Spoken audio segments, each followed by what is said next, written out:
Let's see. So we know all about Justin, and we know about the Liberal Party, but tell us a little about Kim Rudd as the candidate. Okay, well, Kim Rudd's lived here for almost 40 years. Our children were born here and raised here. We have grandchildren, which I'm very fortunate to have. I think as a grandparent, we all think we should have done that first because that's a lot of fun. Tom and I have been very active in the community all the time we've lived here. Tom is a minor hockey referee. He's just decided at 66 he's yet again going to do one more year. I'm very fortunate to have been able to contribute in my life to my community and be in a position to be able to do it. It hasn't always been that way. Growing up, we struggled a lot and had some challenges that certainly have, I think to some degree have framed my passion for what I do, but also given me a perspective. So when I knock on someone's door and they're telling me their story that they're going to have to sell their house because they both lost their jobs, or they're really wondering how they're going to help their children pay for their education, or the one last night where they said, our kids, they've moved away from home, they've had their own place, grandchildren, they're all moving back. And having had that experience last year with my own kids, I know it can certainly be a challenge for families, not just financially, but there's a natural progression as you have children and your family, and they grow up and they leave and they're to go on and prosper and have a great life. And when this is sort of the first time in, I won't say history because I certainly can't claim that far back, but certainly at least in modern memory, that we've had a generation that's not, their prospects are that they are not going to do as well or better than their parents. And I think for a lot of parents and grandparents certainly, that's a frightening thought. Mm-hmm. Okay. So now, so how's the campaign going, and what kind of issues are you hearing from people as you're going door to door? Certainly, and if you excuse the whining, that's my grand dog that we're looking after, the grand dogs today. The issues, well, they're pretty varied. I think there's a lot of what I would call hunkering down, where people are just trying to keep their head down, focusing on what they need to get themselves past. I'm going to stop. No. Okay. You okay? Okay. Keep going. He's just, he loves people, he wants your attention, and you were petting him, and so now you're his favorite person. There's certainly, I'm hearing lots about people struggling, but I really feel that people are just focusing on what it's going to take for them to get by. I knocked on, we were in Newcastle yesterday, and knocked on a few hundred doors in the evening, and I had a lot of, I had some teachers, I had police officers, I had paramedics, I had mostly young families. And we were hearing about their challenges with everything from childcare to pensions. I was hearing a lot about flexibility because of the work environments with a lot of shift work. So, but I was also hearing from seniors who are saying they are concerned that they're not going to have enough to carry them through to whatever the rest of their life is. And I had one gentleman in Coburg a couple of weeks ago who said, I wasn't supposed to live this long. I have to sell my house because I don't have enough money. So I think one of the things, if I were to say overall that I'm hearing, I should add one more. Young man who I met particularly stood out for me. He's a carpenter, licensed carpenter. And he does his work, but he'll get 3 days work and then maybe be off for a day, or maybe get a couple of weeks work or then be off for a few days. It's precarious work and no stability, no benefits, no pension. And I guess what I'm hearing is a generation right now who's concerned about what their retirement will look like without having any of those supports. I mean, for most of our parents and our grandparents, they worked in the same place their whole entire life, and they knew at the end of the day they'd have some kind of pension coming out of it. That's not happening. So what are the youth, if you will, the 19, 20, 30, 35-year-olds going to do to be able to sustain them in what is going to be statistically showing a very, very long life? So I'm hearing some concern for the future, certainly. And for the campaign itself? The campaign, we have 500 active volunteers. This is double the normal amount that we've had in any campaign that I've ever been involved in, and I've been involved, and certainly people who've been involved in lots of campaigns have told me the same thing. There's an energy. My volunteers and my supporters watch the polls. I don't so much.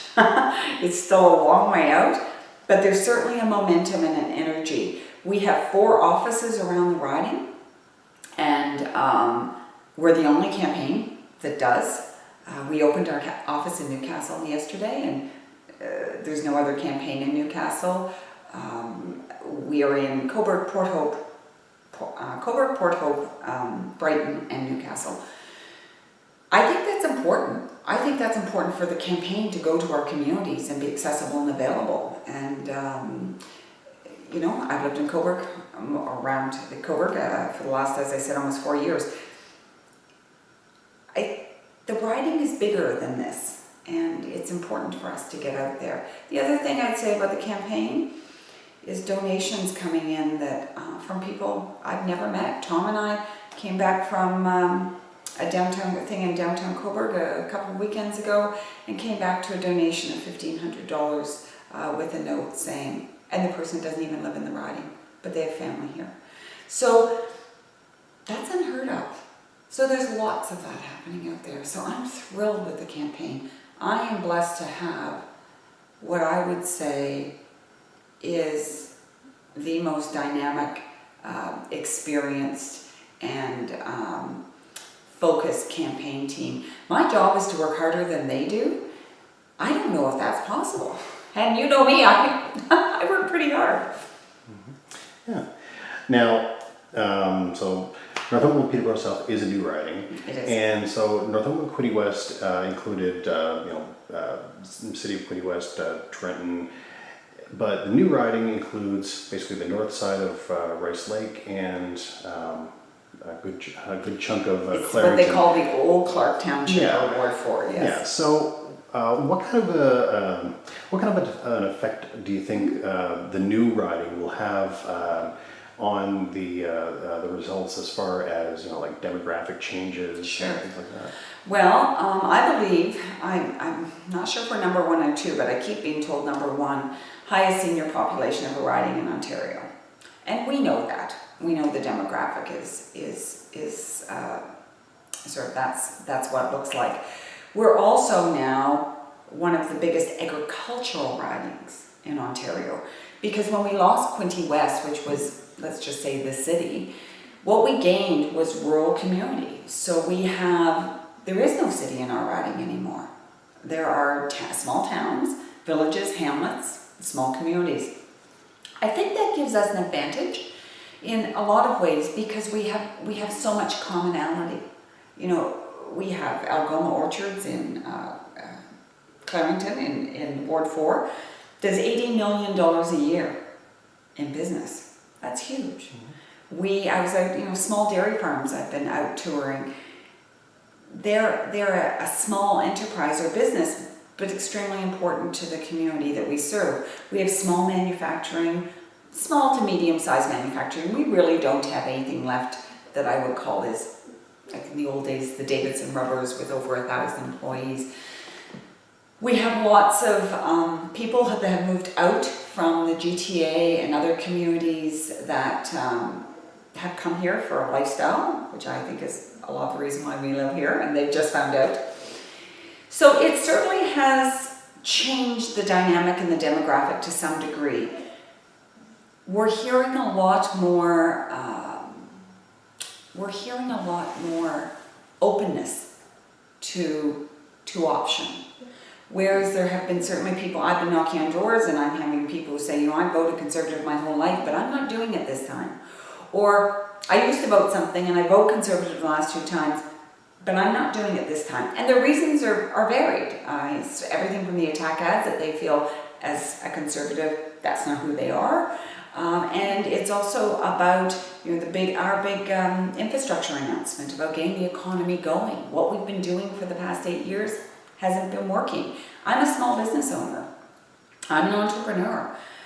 I know that the majority of jobs in this riding, new jobs in this riding, that we need to have to attract people, younger people particularly, are going to come from small business and entrepreneurship. And I was very honored that Justin Trudeau 2 weeks ago appointed me to the National Economic Team. And I, along with 2 others, have been tasked with the job of moving that portfolio forward of small business and entrepreneurship. So I see that as a huge opportunity for this riding. Yeah. So now we've heard about all the you know, national announcements from the campaigns. So, but what will you as MP do for Northumberland-Peterborough South? Okay, well, I love that question. So a couple of things.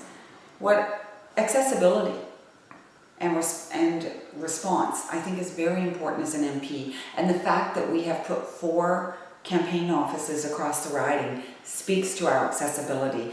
And when I knock on doors and someone says, no, you know, I really think you're great, you know, you're great, but I'm not sure. You know, I've been whatever. Usually, you know, sometimes it's Conservative, sometimes it's NDP.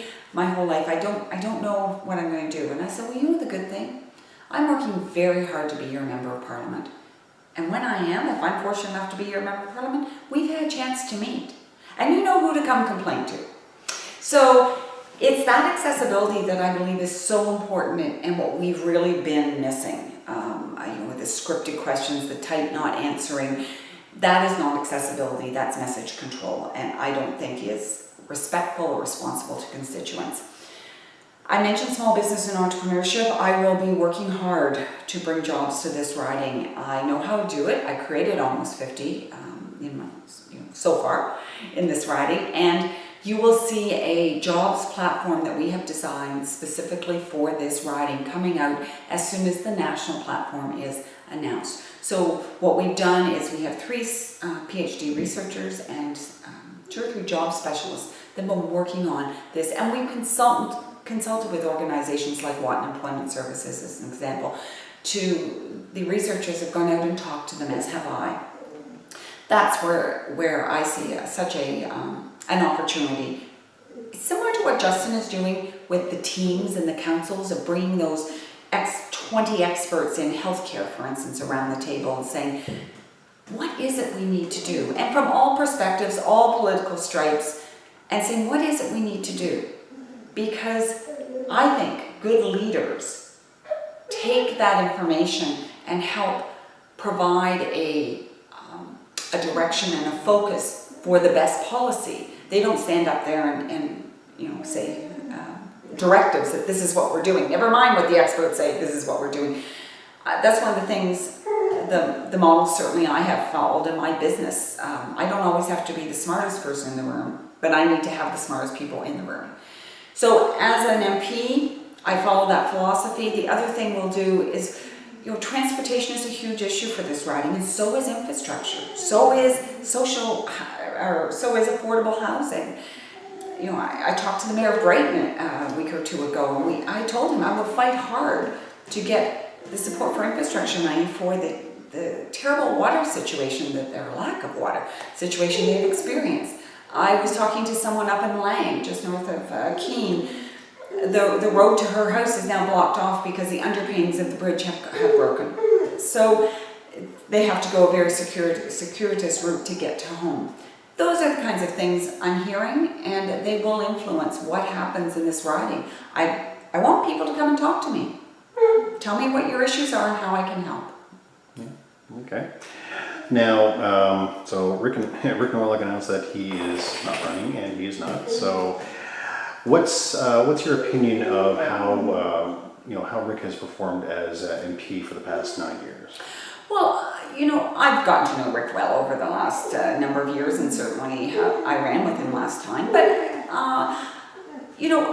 I think every person, I'll say I truly hope, but I do believe every person that takes this huge leap to do what we're doing to run for public office, it is not for the faint of heart. It's a huge amount of work, and you have to commit yourself 100%. Everyone that does it, I believe, does it for the right reasons. Their own, what they believe are their own right reasons. I think I've looked at Stephen Harper for the past 9 years and believe that good people, I'll give you the example of Chris Alexander, who was our diplomat in Afghanistan. He was well regarded and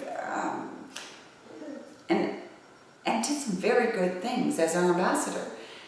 And there was someone like him who seemed to change, getting into the milieu, the environment that Stephen Harper was created of scripted messages, of not being able to think for yourself, of being, frankly, doing what you're told. And Adam Moulton's a nice young man. I believe he's doing it for what he believes are the best reasons. He believes in what he's doing.